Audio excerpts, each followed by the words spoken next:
After watching this video, I highly recommend that you also watch my video about why we should abolish the Electoral College. After watching both videos, let me know what you think.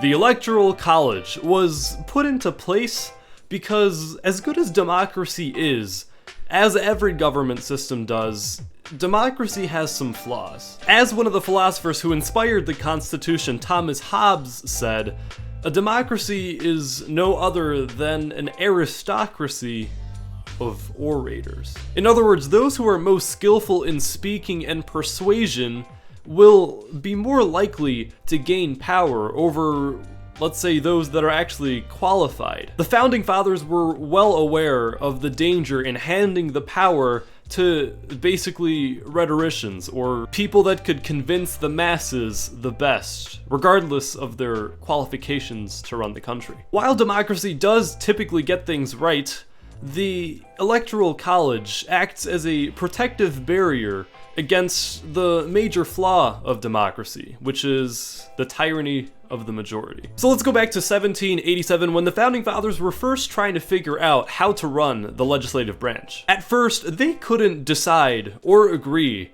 on how many delegates each state would get in Congress. There ended up being two different plans. First, the Virginia plan, which said that the number of delegates in Congress per state should directly correspond to the size of the population of each state, which does make sense. A state with 3 million people should, naturally have more power than a state with, let's say, 200,000 people. The New Jersey plan, on the other hand, said that each state should get equal representation in Congress regardless of the state population. And this plan would also make sense because that way, states with major cities or urban areas wouldn't have the power to overrule or overpower less populous states, more so with rural areas or places that don't have the same interests that cities may have. Essentially, equal representation ensured that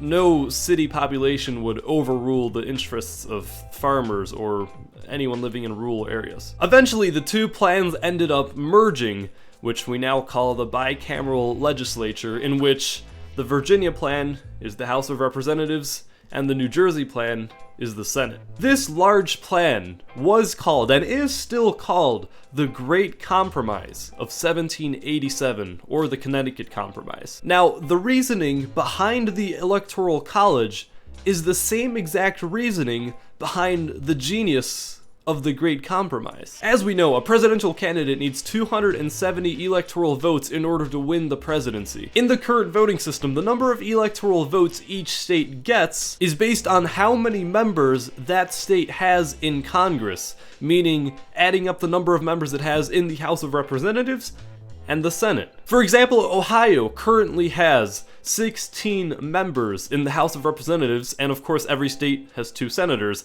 Therefore, Ohio gets 18 electoral votes. That being said, let's look at states like Alaska or Montana. While they have a large landmass, these states have a very low population, and as a result, they only have 1 member in the House of Representatives. The Founding Fathers realized that it would be unfair to distribute power solely based on state population, so they took into account the New Jersey plan, and now both Alaska and Montana have 2 seats in the Senate on top of their 1 seat in the House of Representatives. So it's not too much power, but at the same time, these lower population states are not entirely ignored. As a result, both Alaska and Montana get 3 electoral votes in the presidential election. Once again, it's not much, but it's just enough so they won't be completely overlooked and overpowered by the larger states.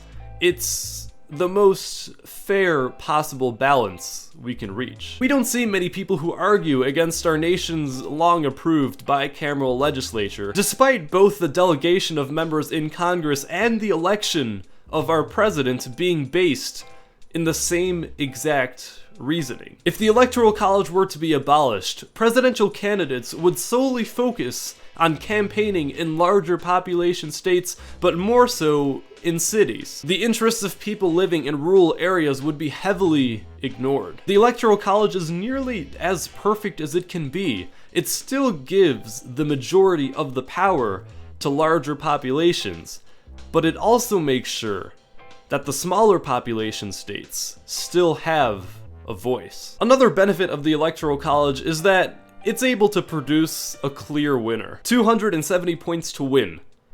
It's very clean cut, unlike if it was down to a popular vote. If, let's say, over 60 million people vote, just like in 2016, and probably in 2020, and the popular vote is close, and close can be anywhere from 500,000 to 50, then there will be, or at least if there is a recount, it'll have to be at a national level. And that's really hard to do. The Electoral College, on the other hand, is very clear. 270 points to win, and you win. And if there's no one that reaches 270, then the vote goes to the House of Representatives, and then they vote. If there are calls for a recount, they will be at a state level, which are a lot easier to do than at a national level. The Electoral College is overall a lot more efficient, and it always determines a clear winner. The Electoral College has not only worked for 200 years, but it remains consistent with the framework of our republic. It gives power to the large population, but it also keeps in mind the interests of the smaller population. It makes sense, so let's keep it.